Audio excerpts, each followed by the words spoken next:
لیکن اس بات پہ اتفاق ہے کہ اس وقت ملک جس سمت میں جا رہا ہے، یہ کسی طور پر اس ملک کو چلانے کا جو طریقہ کار ہے یہ اس ملک کے مفاد میں نہیں ہے۔ ایک طرف ہمارے مشرق میں اور مغرب دونوں میں ہمارے حالات سنگین ہیں، اور ہمارے بارڈر کے ساتھ جو ہے نا جو ورکنگ ریلیشن ہے وہ کوئی مثالی نہیں ہے، اور پھر جو ہمیں انسرجنسی کے یہ مسائل ہیں وہ خیبر پختونخوا ہو یا بلوچستان میں ہو، وہ بھی کسی سے ڈکی ٹپی نہیں ہے۔ ہمیں ایک سیریس چیلنج ہے ایز اے پاکستانی قوم، اور ہم سمجھتے ہیں کہ ہمیں ایز اے پاکستانی قوم اس سچویشن سے نکلنے کے لیے کوئی عمل دینا ہوگا۔ آج 16 دسمبر ہے، اور یہ وہ دن ہے جو پشاور میں ایک بہت افسوسناک واقعہ ہوا تھا کہ بچے آرمی پبلک اسکول میں جس طرح بے دردی سے شہید ہوئے تھے، اور جو اس کو بچر کیا گیا تھا، تو اس کی ہم مذمت کرتے ہیں، اور اپنے بچوں کی جو ان کی مائیں، ان کی بہنیں، ان کی بھائی، ان کی والدین، ہماری ہمدردی اس کے ساتھ ہے۔ اس وقت ایک نیشنل ایکشن پلان بنا تھا، لیکن افسوس یہ ہے کہ ابھی تک اس نیشنل ایکشن پلان پہ کوئی عمل درآمد نہیں ہوا، اس وجہ سے جو صورتحال آپ کے سامنے ہے۔ جو پولیٹیکل ٹرمائل ہے ملک میں، اور ملک میں معاشی طور پر جو اس وقت بدحالی ہے، اور ہماری اکانومی جس طرح بیٹھ رہی ہے، اس میں ضرورت اس بات کی ہے کہ تمام سٹیک ہولڈر بیٹھے، وہ سوچے اور کوئی راستہ نکالے۔ تو ہم نے لیاقت بلوچ صاحب سے ریکویسٹ کی ہے کہ یہ بھرپور اپنی نمائندگی اس کانفرنس میں کریں گے۔ ہماری خواہش یہ بھی ہے کہ امیر جماعت حافظ ظہیر رحمان صاحب بھی تشریف لائیں اور ایک پورے وفد کے ساتھ آئیں، تاکہ اس وقت اس ملک کو اس سچویشن سے نکالنے کے لیے ایک قومی عمل دیں۔ ہم اس موقع پہ صرف اتنا کہتے ہیں کہ ابھی بھی جو عمران خان کے ساتھ ملاقات کے لیے جو بہنیں بیٹی ہیں اس کی ملاقاتیں نہیں ہو رہی۔ یہ ایک لافل، مطلب یہ عدالت نے، اسلام آباد ہائی کورٹ نے کلیئر انسٹرکشن دی ہے،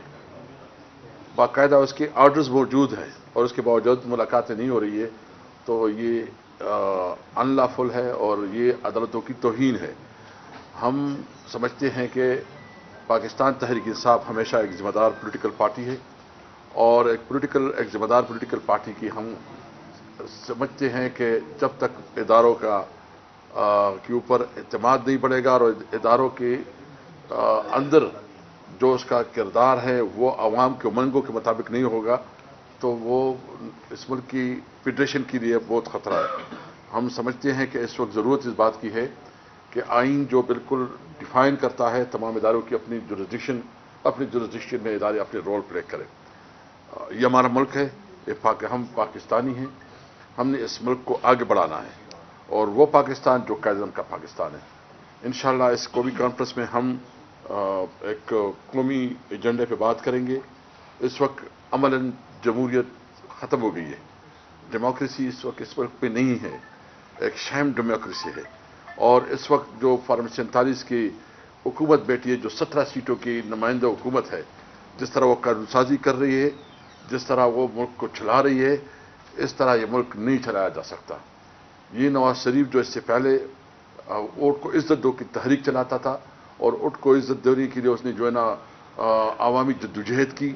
آج اس دور میں سب سے زیادہ ووٹ کی بے تقرری ہوئی ہے۔ میں زیادہ کچھ نہیں کہوں گا، لیاقت صاحب بات کریں گے، لیکن ہم سمجھتے ہیں کہ ہم نے اپنے بچوں کے مستقبل کے لیے اس ملک کو قائد اعظم کا پاکستان بنانا ہے، جہاں قانون اور آئین کی بالادستی ہو، جہاں عدلیہ آزاد ہو، اور جہاں اس ملک میں ہر شہری کو یہ اعتماد حاصل ہو کہ ان کے حقوق محفوظ ہیں۔ بسم اللہ الرحمن الرحیم۔ میڈیا کے تمام دوستوں کا بہت شکریہ، جناب اسد قیصر صاحب، جناب مصطفیٰ نواز کوکر صاحب، جناب خونزادہ حسین صاحب، اور ان کے باقی ٹیم کے لوگ تشریف لائے۔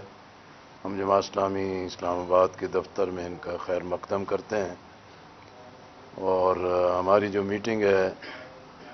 بہت ایک اچھے ماحول میں بھی ہوئی ہے، اور جو ملک کو مسائل درپیش ہیں اس پہ بہت تفصیل سے بات ہوئی ہے۔ جناب میاں محمد اسلم صاحب، جناب نصر اللہ رنداوا صاحب، جناب زبیر صفدر صاحب اور ہم موجود تھے۔ میں جو اسد قیصر صاحب نے، مصطفیٰ نواز صاحب نے جو 20 اور 21 کی ایک دعوت نامہ دیا ہے اور جو کانفرنس ہو رہی ہے، تو ماضی میں بھی ہم کانفرنسوں میں شرکت کرتے رہے ہیں اور اس اصولی موقف سے ہمارا ہمیشہ سے اتفاق ہے۔ انشاءاللہ ہم یہ پیغام امیر جماعت اسلامی حافظ نعیم الرحمان صاحب تک بھی پہنچائیں گے اور انشاءاللہ اس دعوت نامے کی روشنی میں ہم حافظ صاحب کی طرف سے بھی اور اپنی طرف سے بھی جو ایک پیغام ہے وہ جناب اسد قیصر صاحب کو پہنچا دیں گے، اور جو انہوں نے دعوت کے لیے تشریف لائے ہیں ہم اس کا شکریہ ادا کرتے ہیں۔ ہم بالکل اس میں ایک کوئی دوسری رائے نہیں ہے کہ اس وقت پاکستان ظاہری طور پر وزیر اعظم دنیا بھر کے جتنے دورے کر لیں یا فیلڈ مارشل صاحب ان کے بارے میں دنیا میں جو بھی ایک اچھا نقطہ نظر پیش کر دیا جائے، لیکن یہ حقیقت بالکل دیوار پر لکھی ہے کہ ملک میں سیاسی بحران بدترین شکل اختیار کر رہا ہے اور پاکستان کے عوام سے جمہوریت بھی، شفاف اور غیر جانبدارانہ انتخاب بھی، اور آئین پاکستان کے تحت جو لوگوں کو بنیادی جمہوری، سیاسی، بنیادی انسانی حقوق کا جو ہے کہ اس سے محروم کیے جا رہے ہیں۔ پھر معاشی محاذ پر بھی IMF کا بھی شکنجہ ہے، لیکن کرپشن ہے، لوٹ مار ہے اور مسلسل جو قومی خزانے پر ڈاکہ زنی ہے، مفت خوری ہے، اس کا خمیازہ عام آدمی بدترین شکل میں اس کو دیکھ رہا ہے، برداشت کر رہا ہے۔ اور ہم سمجھتے ہیں کہ بھی اس وقت جو ملک میں ایک سیاسی ماڈل، ہائیبرڈ نظام اور جو طاقت کی بنیاد پہ نظام مسلط کیا جا رہا ہے وہ عملاً ناکام ہے، اور جب تک سیاسی استحکام نہیں ہوگا معاشی استحکام نہیں آ سکتا، معاشی استحکام نہیں ہوگا تو قومی سلامتی کے لیے خطرات اور گہرے اور بڑھتے چلے جائیں گے، اور یہ وقت اور حالات کی ضرورت ہے کہ جمہوری قوتوں کو، اپوزیشن جماعتوں کو اور آئین کے تحفظ کا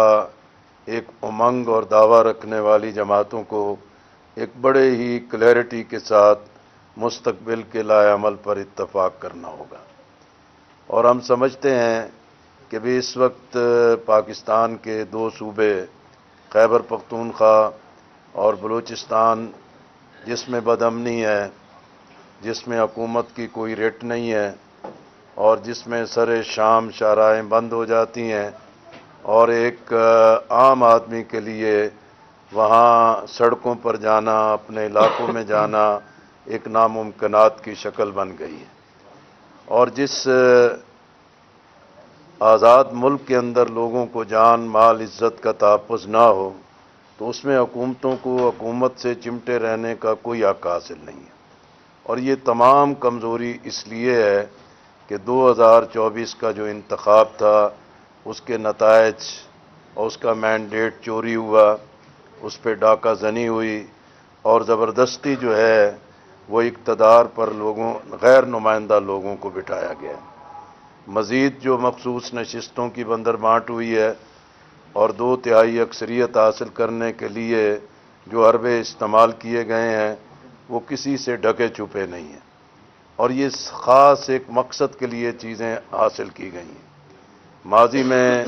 ایوب خان تھے جو بار بار آئین کو توڑتے رہے، ضیاء الحق آئے، انہوں نے آئین کو معطل کر کے رکھ دیا،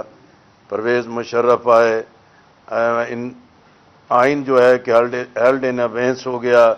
پھر ایمرجنسی پلس لگائی گئی، لیکن اب تو اپنی مرضی سے مسلط کردہ جو نام نہاد جمہوری نمائندے ہیں ان کے ہاتھ میں 2/3 اکثریت دے کے ہر لمحے اپنی مرضی کی آئینی ترامیم کرائی جا رہی۔